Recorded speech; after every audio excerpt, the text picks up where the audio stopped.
దేశవ్యాప్తంగా ఇదే సమయంలో ఆపరేషన్ అభ్యాస్ అనే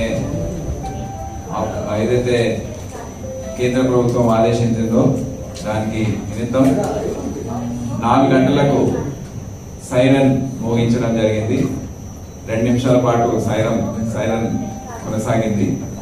దాని తర్వాత అక్కడ ఉన్న ప్రజలు ఏవైతే ఉన్నారో ప్రతి జంక్షన్ లో కూడా పోలీస్ డిపార్ట్మెంట్ చెందిన వాహనాలు ఏవైతే ఉన్నాయో ట్రాఫిక్ మొబైల్స్, పెట్రోల్స్ మరియు ఇండస్ట్రియల్ సైరన్స్ ఏవైతే అందుబాటులో ఉన్నాయో అవన్నీ కూడా వాడి సైరన్స్ ని మోగించడం జరిగింది. ప్రజలకు ముందే చెప్పడం జరిగింది, వారు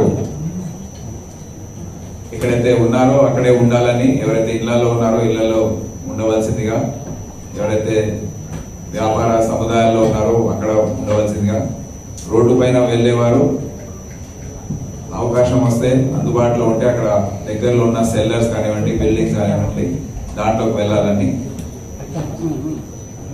అదే సమయంలో ఇక్కడ ICCC నుండి మెసేజ్ ఇవ్వడం జరిగింది. 4 ప్రాంతాల్లో దాడులు జరిగినట్టు, మిసైల్ అటాక్ జరిగినట్టు, ఎయిర్ రైడ్ జరిగినట్టు 4 ప్రాంతాల్లో జరిగినట్టు సమాచారం కంట్రోల్ రూమ్స్ ద్వారా అందించడం జరిగింది. అయితే అన్ని డిపార్ట్మెంట్స్ చెందిన అధికారులు వారి రెస్పాన్స్ ఏ విధంగా ఉన్నది అనేది ఈరోజు మాక్ డ్రిల్స్ ద్వారా టెస్ట్ చేయడం జరిగింది. మీకు ముందే తెలియజేశాము, ఆ 4 ప్రాంతాలు గోల్కొండలో నానల్ నగర్, సికింద్రాబాద్ లో షెనాయ్,